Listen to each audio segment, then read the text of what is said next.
Assalamualaikum warahmatullahi wabarakatuh. Di sini saya akan mempresentasikan LK 3.1 menyusun best practice yang sudah saya menyusun cerita praktik baik best practice menggunakan metode STAR, situasi, tantangan, aksi, refleksi hasil, dan dampak terkait pengalaman mengalami permasalahan peserta didik dalam pembelajaran. Lokasi saya melakukan penelitian ini di SMK Negeri 1 Trowulan. Lingkup pendidikan sekolah menengah kejuruan dengan tujuan yang ingin dicapai yaitu meningkatkan keaktifan peserta didik menggunakan model pembelajaran berbasis masalah pada mata pelajaran agribisnis tanaman sayuran di kelas 11 ATPH. Penulis Haniatur Rofika Umar SPD tertanggal 7 Desember 2022. Situasi kondisi yang menjadi latar belakang masalah, mengapa praktik ini penting untuk dibagikan, serta apa yang menjadi peran dan tanggung jawab Anda dalam praktik ini. Kondisi yang melatar belakangi rendahnya keaktifan peserta didik adalah 1. Peserta didik masih beranggapan bahwa pembelajaran di dalam kelas tidak menarik dan sulit dipahami.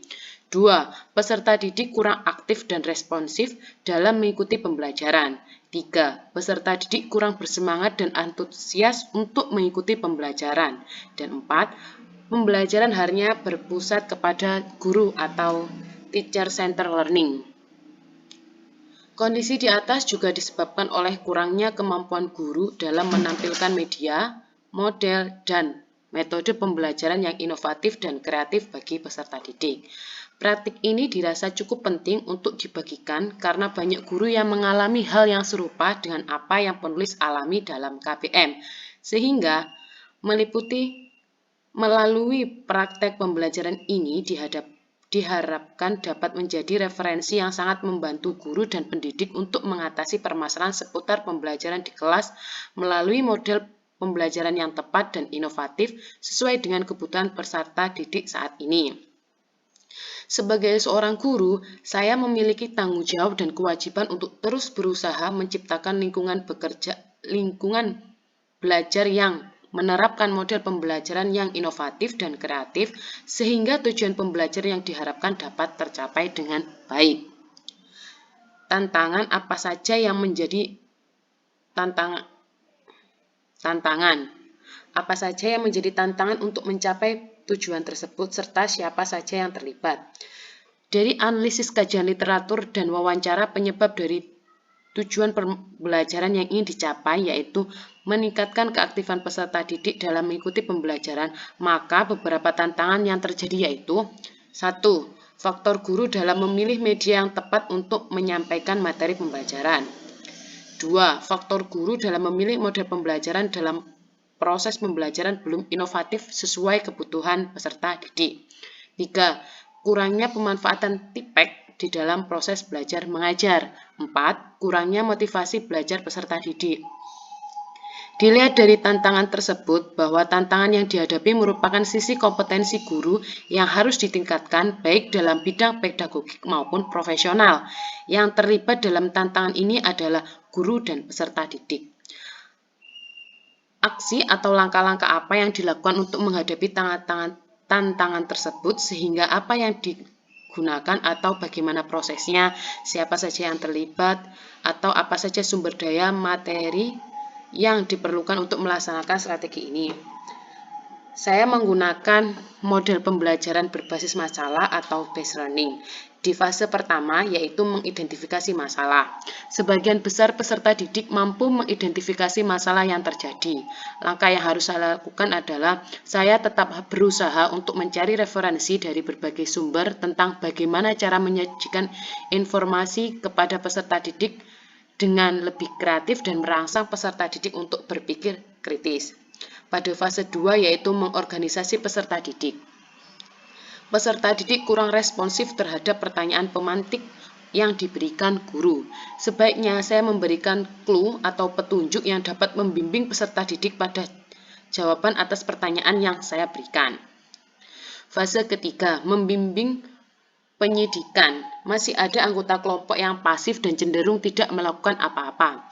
Membimbing seluruh anggota kelompok untuk berperan aktif dalam diskusi dengan cara memberikan pembagian pengerjaan soal dari LKPD yang telah dibagikan sehingga muncul kerjasama kelompok yang kompak dan baik.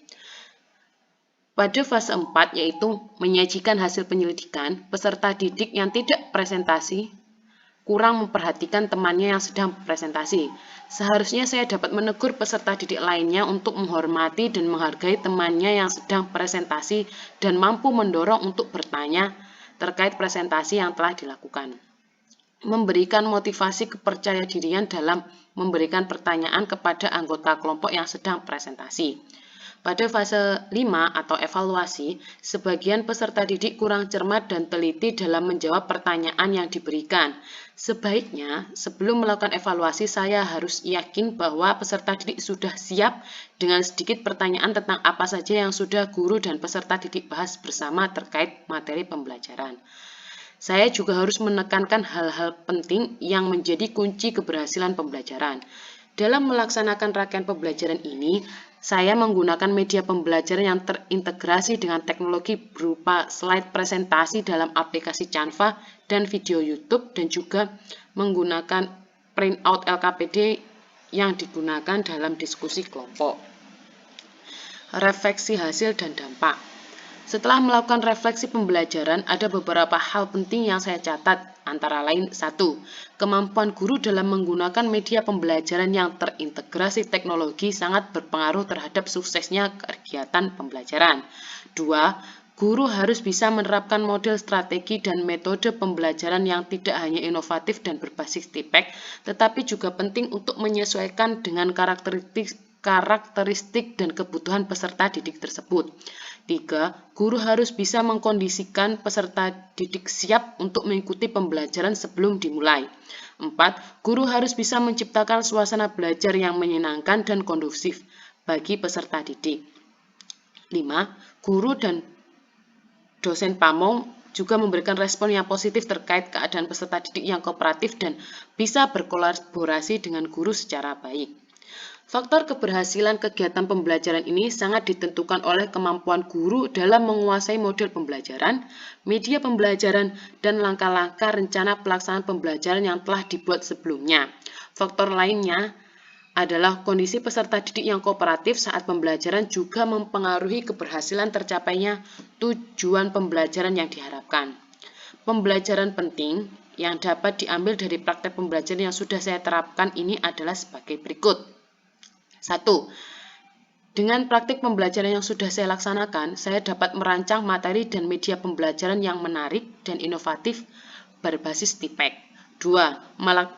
Dengan menerapkan model, metode, dan teknik pembelajaran yang tepat sesuai dengan karakter dan kebutuhan peserta didik, maka kegiatan belajar mengajar akan berjalan dengan sukses dan lancar.